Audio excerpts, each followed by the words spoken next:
सूरज की पहली किरण खिड़की से झांक रही थी। कमरे में हल्की हल्की रोशनी फैल रही थी। नीलम की आंखें खुली तो उसकी नजरें बिस्तर के उस खाली हिस्से पर गईं, जहां उसके पति अमित को होना चाहिए था। उसने धीरे से करवट बदली और देखा कि अमित बालकनी में खड़ा था, चाय का प्याला हाथ में लिए हुए। नीलम को ये देखकर आश्चर्य नहीं हुआ। पिछले कुछ महीनों से अमित अक्सर यूं ही अकेले बैठा रहता था, खोया खोया सा। पहले जो मुस्कान उसके चेहरे से कभी हटती नहीं थी, अब वो शायद कहीं खो गई थी। नीलम ने धीरे से उठकर अमित के पास जाकर कहा, इतनी सुबह क्यों जाग गए?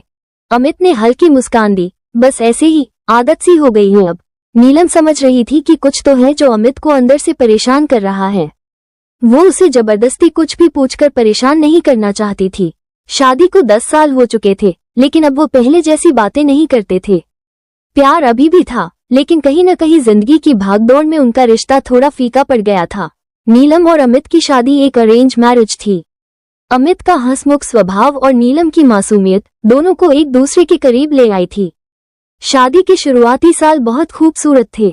दोनों हर छोटी छोटी चीजों में खुशी ढूंढ लेते थे, लेकिन धीरे धीरे जिम्मेदारियों का बोझ बढ़ता गया। नौकरी, घर, समाज, इन सब के बीच में दोनों कहीं खो गए थे। अमित देर रात तक ऑफिस में काम करता और सुबह जल्दी निकल जाता। नीलम भी अपने कामों में व्यस्त रहती। वे एक ही घर में रहते थे, लेकिन एक दूसरे से दूर हो गए थे। नीलम चाहती थी कि अमित उससे अपने मन की बात कहे, लेकिन अमित कुछ भी कहने से बचता था। एक दिन जब वो ऑफिस से लौटा तो बहुत थका हुआ लग रहा था। नीलम ने हिम्मत जुटाकर पूछा, क्या बात है अमित?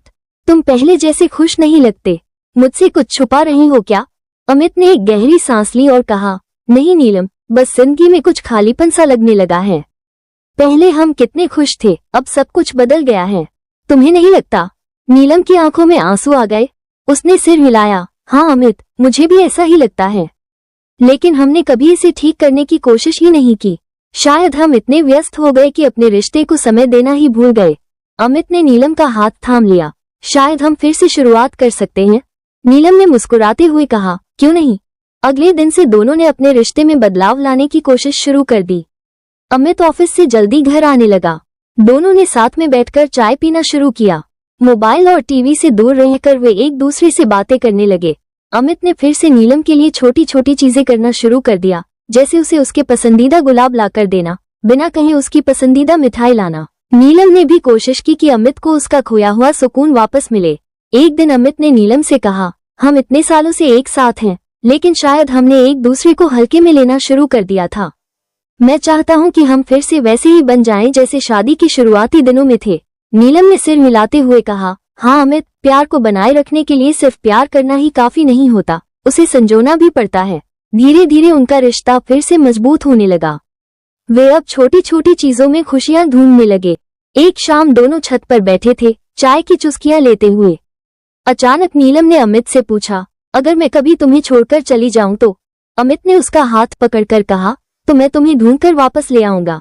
नीलम हंस पड़ी और बोली, और अगर मैं खुद ही वापस आ जाऊं? अमित ने मुस्कुराते हुए कहा, तो मैं तुम्हें कभी जाने ही नहीं दूंगा। नीलम की आंखों में खुशी के आंसू आ गए। उन्होंने एक दूसरे को कसकर गले लगा लिया। उनका प्यार पहले जैसा ही था, बस उसे दोबारा जगाने की जरूरत थी। प्यार कभी खत्म नहीं होता, बस उसे समय समय पर संवारना पड़ता है। रिश्तों में प्यार बनाए रखने के लिए सिर्फ भावनाएं ही काफी नहीं होती, समय, समझ और छोटी छोटी खुशियों का महत्व भी उतना ही जरूरी होता है। सच्चा प्यार वही होता है जो वक्त के साथ और मजबूत होता जाए।